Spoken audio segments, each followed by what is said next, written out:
up a three. And goal!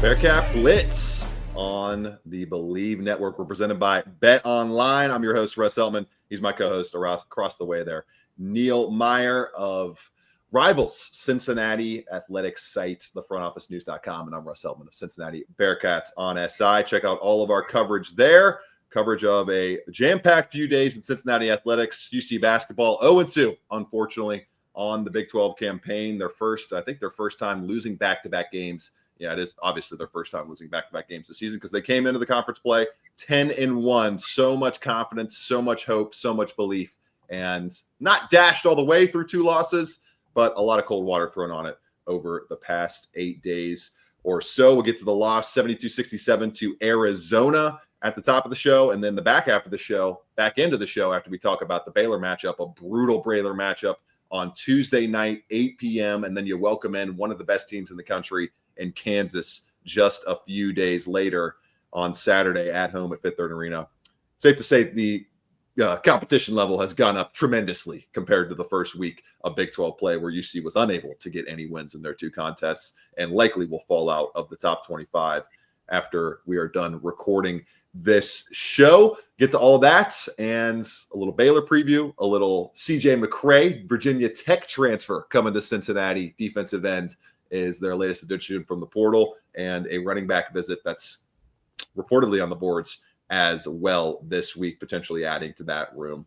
Also, along with the 2 additions in the defensive end ranks from Virginia Tech, CJ McCray, and from Old Dominion, Jalen White McLean so far. We'll touch on all that in the back end of the show right here on Bearcat Blitz. We are presented by Bet Online. Bet Online is your number 1 source for online betting and the world's most trusted betting platform. From the earliest odds to end-game live betting, Bet Online provides you with all the action and the ability to watch the games as they happen. With the largest selection of odds on everything from football, the NBA, and college basketball, NHL to UFC. Head to Bet Online today, and don't forget to use promo code BELIEVE for your welcome bonus on your first deposit. That's BLEAV, all one word. Bet Online. The game starts here, and we will open the show up with the 72-67 loss, Neil, to Arizona. Leave the floor to you, my man. It was ugly once again offensively, and the Bearcats just cannot find a way to get any consistency on that end, and more so, find a way to get Simas Lukosius going. We said that was the biggest thing going into this game. You had to figure out a way to get Simas going. They did not. 29 minutes, 9 points, 2 of 6 from the field, 1 of 4 from outside. Did add 3 rebounds and 3 assists, so was more impactful in this game than he was on the road against Kansas State. But Neil, once again, Dan Skillings Jr. and Dylan Mitchell, they need reinforcements, and they need them quickly before they start 0-4 in conference, which is what they are projected to do as underdogs likely in both games this week. Yeah, no, most certainly, Russ. I mean, when you look back at the Arizona game, obviously things were going well for maybe the first 4 to 5 minutes, and the next thing you know, things kind of busted wide open for Arizona. The Wildcats jumped out to an 18-point lead at one point, and Russ, it felt like the game was over just about in the first half, essentially, where things were out of control. And the next thing you know, Cincinnati weathered the storm and found a way to fight back and put themselves in position to essentially win this game. But there was a lot of things that played into the factor from there. You can't go 12 of 25 from the free throw line, especially in Big 12 games when you lose a game roughly by 12 5. of 23, but yeah, it might as well have been 12 of 25. They've been terrible, Neil. 340th, bottom 30 team in all free throw metrics so far this season. It's a massive issue right now. Continue. Yeah, and when you shoot just about 54% from the line, it's not going to be ideal, especially in the Big 12 play. So overall, that was one of the big things that to take away from that. But the 3-point shooting, Russ, also continues to struggle for Cincinnati. Just 5 of 25 in this one, with 3 of those coming from Dan Skillings and Dylan Mitchell, who arguably have carried the Bearcats in 3-point shooting the last 2 games to kick off conference play. But they got to find 2 games that are wasted. Maybe they're wasted. Maybe this is just who the offense is now, Neil. Maybe it is. It was mind-blowing that they shot that poorly against a team that is so willing, Neil, to give you threes, like we mentioned in the preview, and they go out and have their worst shooting performance percentage-wise of the entire season at home at that as well. It's just, you got to make shots. You're paid to make shots. You got to make those shots. Yeah, no, most certainly. And I mean, there was also a lot of things to kind of take away from this. Like you saw the fight and the will that the Bearcats had to come back in this game, because they usually could have just kind of rolled over and said, all right, we're down by 15, 20 points. We can just run out here and be lackadaisical. But no, they till the very end. The crowd was electric on Saturday too as well. Like they kind of rallied them and got back in there. But Cincinnati is going to have to find ways to get this offense going again, especially between the likes of Simas Lukosius, Jizzle James as well. I thought Aziz Bandego made a huge impact on the defensive end, Russ. 9 rebounds, 5 points, but 9 rebounds, a couple of blocks. That the blocks, I think Aziz Bandego is still playing his best ball of his career, but on top of it, Cincinnati has to find ways to get production from guys coming off the bench. Tyler Betsy with just 2 points in this one. Connor Hickman held scoreless again, but looked to kind of roll it that ankle again. So overall, Cincinnati just has to find ways to get this offense going. I would expect to see this rotation kind of get slimmer heading into a week where you have Baylor and Kansas. But overall, Russ, I mean, you held just 11 turnovers in this one. You and I talked about it. You got to take care of the ball. You can't have another 15 turnover kind of night like you did at Kansas State.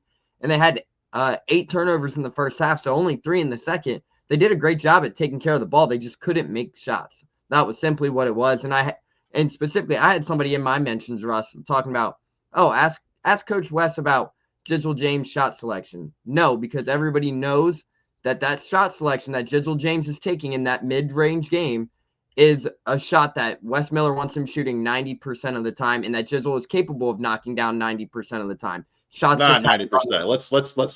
Let's take it. Let's take 15 off the top, Neil. That Jizzle is not a 90% mid-range shooter. That's 90% of the time you want him taking those 12, 15-foot jumpers. That's maybe if it's late in the shot clock. I'm getting to the point, Neil, where if you are not over a 2-week span hitting your mid-range jump shots, if you're not doing it over a month span, if you're not doing it over a 2-month span, which is what we're at now with Jizzle James and his shooting this year, it's too inefficient of a shot to continue spamming. And we saw it almost beat them against Xavier when he couldn't hit it in that game. And we saw it crush them in this game. 5-point margin.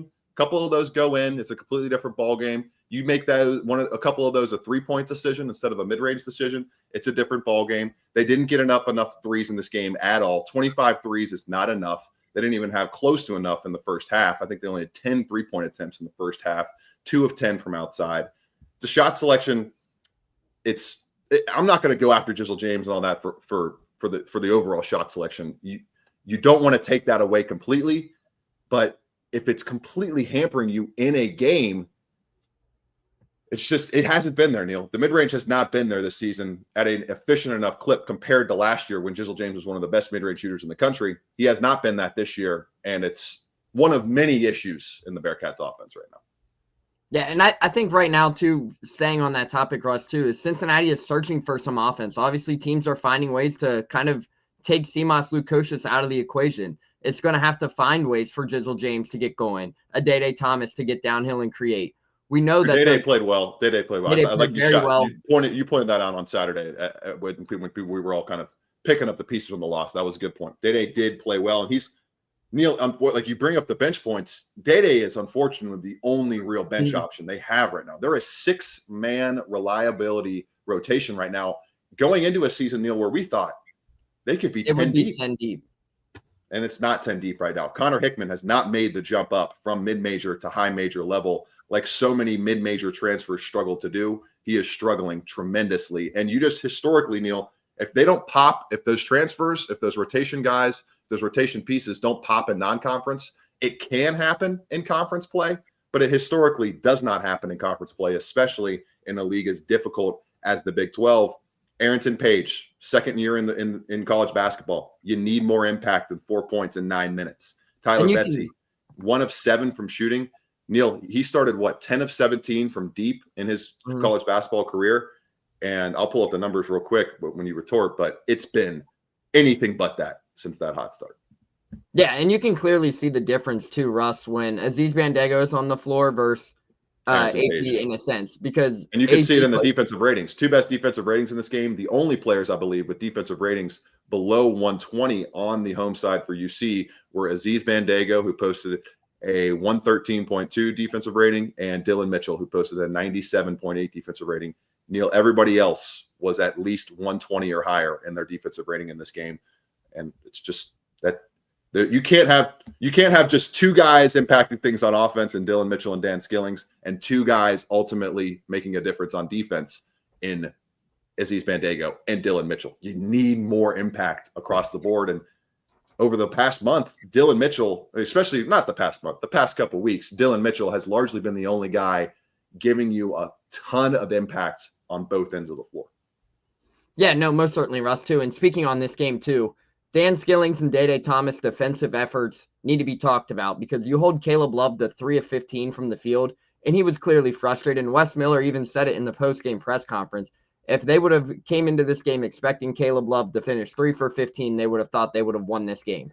But on top of it, Russ, as you mentioned, there's a lot of things that need to be cleaned up and cleaned up fast, because now you're heading into a Baylor team who just got blown out by 20 by Iowa State on Saturday as well. So you have two teams who are coming off a loss, and it's going to be an interesting battle. And heck, that's even saying Cincinnati can get down there to Waco, Texas right now. Not sure on what their travel schedules are like, but with the big snowstorm, something to keep an eye on. But on top of it, Russ, we talked about this rotation. You have to find a ways to kind of trim it up or shorten it up, whatever it might be heading into conference play, because you're going into arguably the best conference in all of basketball. You have 20 games instead of 18. You got to find a way to get these guys off the bench to come make a production, or we're going to be seeing guys like Dylan Mitchell, Dan Skillings, Simas Lukosius playing 30, 35 minutes a game at one point, and that's something that coming into the season, Cincinnati was not expecting to do because of what the depth that they thought they had. But there's still a lot of people who have to step up. Tyler Betsy plays 15 minutes. That's the most minutes he's played in Big 12 play and in recent games. Another game, we don't see CJ Frederick. We didn't see Rayvon Griffith in this one. So the rotation is kind of forming to what people are going to be looking forward to in Big 12 play, but they got to find a way to get some of these production coming from these guys off the bench, because it's a clear drop from your starting five to your second group as of right now, to say the least. No doubt about it. And that bench, somebody has to pop. Somebody's got to pop from that bench. And I'm looking at Tyler Betsy. Like, you're the highest rated player in this team, in this class coming in. We heard some rumbling. There was just rumblings of frustration. If we don't know if it was coming from Tyler Betsy, regardless, if you want to prove that you are a Big 12 player, you got to go out and earn these Big 12 minutes and take them by the horns. You got to go and wrestle them down, which he's 2 games in. There's a long way to go here. There's a long season to go here. There is no reason to panic. At this point last year, there's 18 games left in the conference schedule right now. There was 18 games left coming out of non-conference play last year to make an impact. So there's still a long way to go and a lot of things that can improve, especially for Tyler Betsy. But 0 for 1, 1 for 2, 0 for 2, 1 for 3, 2 for 7, 0 for 1, 0 for 5. Those are his 3-point marks since the game against Alcorn State, where he went 1 for 4 and had previously in the season hit multiple threes in 5 of his first 6 games as a Bearcat. So finding that confidence once again, finding that impact once again is massive, because Neil, he's a freshman. He's making freshman defensive mistakes. That's what you expect. That's going to happen, especially in a league as good as this. And if he's not hitting shots and he's making defensive mistakes, then there's no reason for him to be out there if he's going to be a net negative on both ends of the floor. A long way to go, though, in the season. Still plenty of time for players like Tyler Betsy, Connor Hickman, on the like Arrington Page to make an impact, because that's the biggest thing right now, Neil, is I think you just got to find a way to take some pressure off these starters. Find a way to get that bench total a little bit higher than 15 points. 31-15. Arizona didn't need Caleb Love to explode in this game because they got an impact from all across the roster, and they were able to weather a 3-15 day from Caleb Love.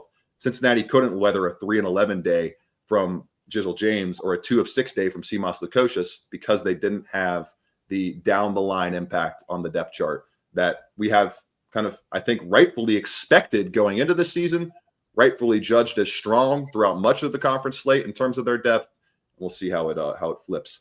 Real quick, Neil, Baylor. We don't have much time to dive into this matchup. We'll do it real quick before the break. This is a tough turnaround going up against a Baylor team that I would say is slightly better than them all across the board. Baylor 24th in the net going into this game. Cincinnati number 32 overall. And when you think about it, Cincinnati has a Baylor has a 69.1% chance to win this game. High-powered offense they are bringing into this one of the better in the country, 13th best in offensive rating on KenPom to a 52nd ranking with their defensive rating on KenPom and Baylor, while Cincinnati brings the 61st best offense, continues to drop in the offensive rating nationally when the 7th best defense. Defense went down a little bit from its top 5 standing on KenPom heading into this one. Neil, what do you think real quick? Prediction, your thoughts, we'll go biggest key and your prediction on this Tuesday night affair. Road matchup against Baylor would be really nice to bounce back and pull an upset for the Bearcats, but it's going to be tough. Yeah, no, most certainly. This is probably going to be arguably Cincinnati's toughest matchup of the date right now of this season, because this Baylor team, Russ, it's loaded. It really is. Despite starting the season 9-4 and coming off a horrendous showing versus Iowa State, this team has talent up and down, depth all across the board, led by a very, very talented veteran backcourt with Jeremy Roach, the Duke transfer, coming in, and then arguably a top 5 NBA draft pick in VJ Edgecombe. And then bring back returners Jaden Nunn, Langston Love. They are a very experienced backcourt. Chad Armir leading the team with 15.5 points per game, shooting almost 70% from 2-point range. Yeah, this is going to be a matchup that is going to be physically challenging for Cincinnati. It's going to be interesting to see what might happen. The Dan Skillings VJ Edgecombe matchup will be very, very fun to watch, to say the least. But this is a Baylor team that has size. They're physical. They can do a lot of things well. They can score the ball. They're averaging 84 points a game. It's going to be a challenging matchup, especially on the road. And dealing with what we're dealing with right here in Cincinnati, Russ, in this snowstorm, travel might play a factor into this one, to say the least. Just in terms of getting down to Waco, don't know if the team left yesterday before this thing all hit. I know a couple of the media guys did, a.k.a. our guy Ryan Roberts and Scott Springer left a day early to get down there for this game. It's going to be interesting, Russ, but this is a matchup Cincinnati desperately needs. And if I'm Cincinnati and Wes Miller, I'm putting everything out there, because you're going to get something from Baylor after getting blown out by Iowa State by 20 on Saturday. Both of these teams are searching desperately for a win in Big 12 play, but it's going to be interesting. I think it's going to be a close game though, but I think this is a game that unfortunately it's going to fall Baylor's way, especially at home. I'm with you, Neil. I got Baylor winning this game 74-69 against the Bearcats. Like, they gotta show me that they can score 70 points against a strong team, and a team as strong as Baylor at home at that. I can't pick them to win this game, just given what we've seen from this outfit over the last couple of weeks. The biggest maybe edge here, though, Neil, is the defense from Baylor defending the 3-point line. 339th nationally, Baylor is, allowing 37% of 3-point hit rate for their opponents. Is this the game? Is this the game where Cincinnati breaks through, can get Simas Lukosius going, can get some of their shooters going, maybe get CJ Frederick out there for some run to try to liven up this 3-point offense? I don't know how much, I don't know. It's tough too, because obviously Tyler Betsy, young player, first year, versus CJ Frederick, likely his last year of college basketball. You want to massage those relationships. You want to make sure that you're keeping everybody happy, and especially people that are going to hopefully be on the program for years to come. But you got to win some basketball games at this point. You're sitting firmly on the 8-9 line in the NCAA tournament projections. You're 30 outside of the top 30 now in the net. You lose 2 more games this week, you are firmly on the bubble to make the NCAA tournament after an 0-4 start in conference play. I'm with you, Neil. Like you said, pull out all the stops, throw whatever you can against the wall. Neil, I asked Wes on Saturday, what is the plan moving forward? How would you assess the bench lineups? And he said that what they look like now are not what they're going to look like in February. We'll see if they run through those kind of rotations and try to find some kind of Rolodex that gives them 3-point shooting impact. This team has to find 3-point shooting impact, and they have a good matchup at that against Baylor to get it done. Baylor allowing 37% from deep, 22.8 3-point attempts per game, and 8.5 made threes per game. That's 301st nationally defensively. We'll see if they can shoot the lights out and pull the upset. I don't think it's going to happen, though. Give me the Baylor Bears 74-69 over Cincinnati. Another tough loss to fall to 0-3 on the road. And then, Neil, you welcome in Kansas, who I think they just beat a team by 40. Am I correct? Actually, by 50. They blew out UCF. Yeah, 99-48. Yeah, number 7 team in the country, the Kansas Jayhawks, who will likely, Neil, be top 5 once we reconvene on Thursday or Friday, whenever we decide to record that show. Probably Thursday, I would imagine.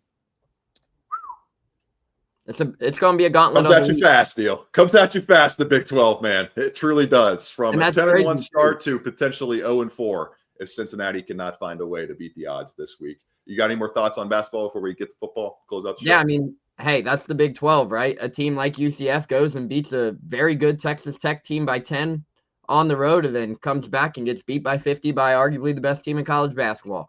The Big 12 is going to be a gauntlet night in and night out, and the Bearcats are seeing that early, to say the least. And this first 4-game stretch, Russ, you and I have talked about it since the schedule came out. This is going to be the stretch that makes or breaks the year, especially in conference play for Cincinnati. Right. Have to find a way to get one win here. You got to find a way to get one win here, or you're going to be fighting for your NCAA tournament life, most likely the rest of the conference. Slate, not dead yet. 0-2 start is not the end of the season. The sky is not falling. But Wes Miller and his staff got some serious things to fix over this week, and 2 games in a week to fix it as well. Just no rest for the weary in the Big 12. Stick with us, though. We'll get to the football side of things after this break on Bearcat Blitz. Added an edge rusher from the pool.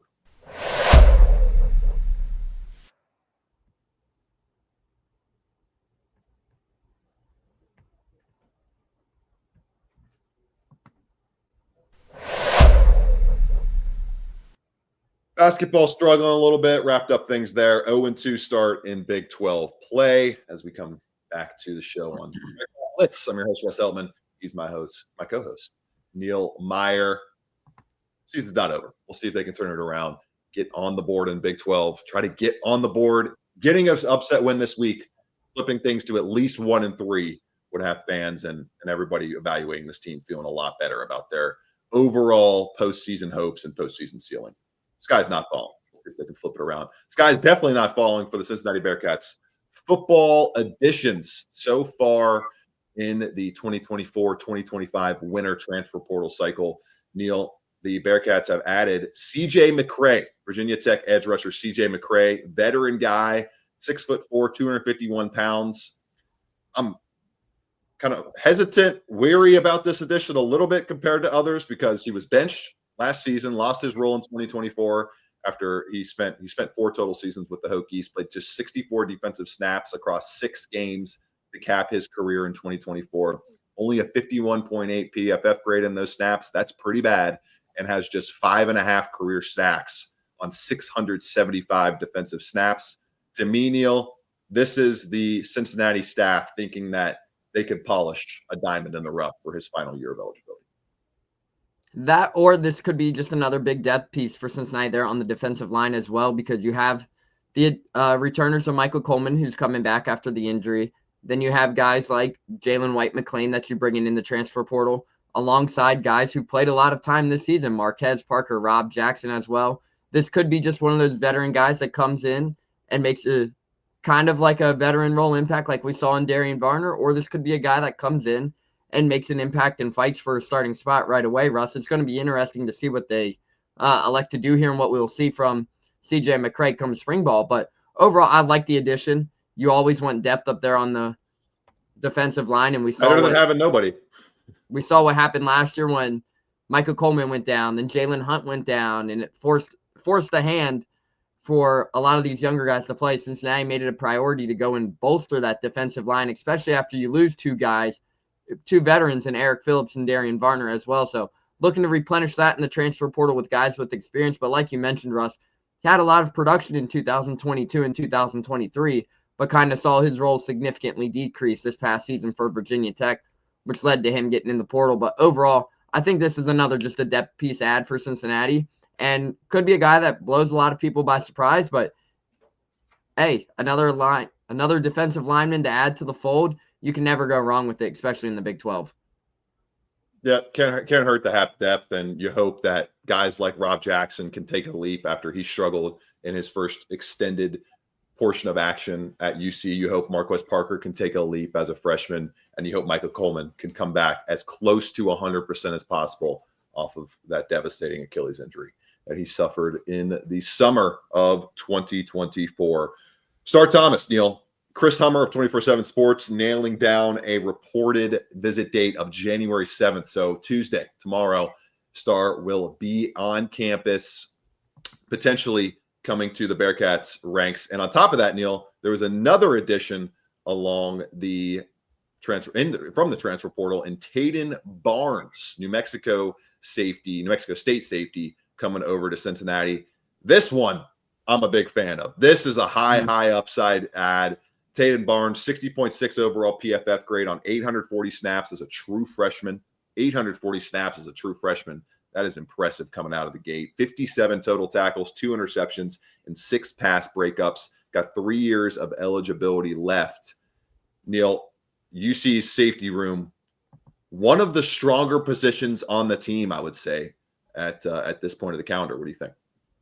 Yeah, no, most certainly. And I think Taden Barnes is probably going to be a guy that comes in here and fights for a starting safety spot. In all fair, realistic, Cincinnati lost Logan a lot Wilson, Trey Gullah-Coward, Taden Barnes, that kind of Logan Wilson's out of eligibility. Oh, he is? Logan Wilson is? Yeah, Logan Wilson's out of eligibility. He only had 1 year left, so he'll be out of the fold. But he definitely will be fighting for one then. Yeah, Trey Gullah-Coward's going to be a guy that looks to step in. Could we see Kai Stokes step in? Could we see Taden Barnes come in there and make an impact? But overall, Russ, as you mentioned, this is probably one of the best additions in the transfer portal alongside Matthew McDoom. I think the secondary is really starting to take that kind of next leap with guys in the transfer portal. But this was a guy who saw 800 snaps as a true freshman, Russ. And if you're any coach, you look down and you see that kind of production from a freshman, you know he's capable of playing at the Power 4 level. No doubt. And Trey Gullah-Coward should be Taden Barnes up there as well. Kai Stokes is going to be in the mix. You got CJ Jones, Jamari Johnson as freshman safeties there as well. So fully stocked right there in the safety room, I would imagine. Neil, Star Thomas potentially added soon. I would love that addition for the Bearcats as well. This is just another one of those potential home run hitters. You need as many of them as possible, especially considering all the question marks along the offensive line. Getting as many guys that can take the ball and create big plays out of nothing, create big yards after the catch opportunities, big yards after contact opportunities in the rushing game. It's going to be even more important than it was last year when you had such an entrenched, reliable kind of base on that offensive line that you only have in Gavin Gerhardt and not much else this season.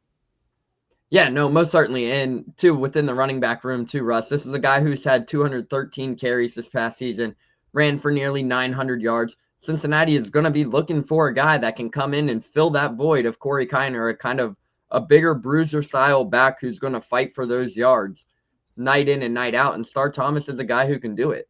6 foot tall, 210 pounds. This is a guy who can come in right away and make an immediate impact and be that 1-2 punch with Evan Pryor. But it's also worth interesting, too, that there's still other running backs out there that are gaining interest from Cincinnati. An example, Tyree Walker out of Wisconsin. I know there was reports saying that he was potentially going to visit Cincinnati. Everything's still up in the air. But for Cincinnati, you would hope that Star Thomas is able to get on campus tomorrow for that reported visit with everything going on in the city right now.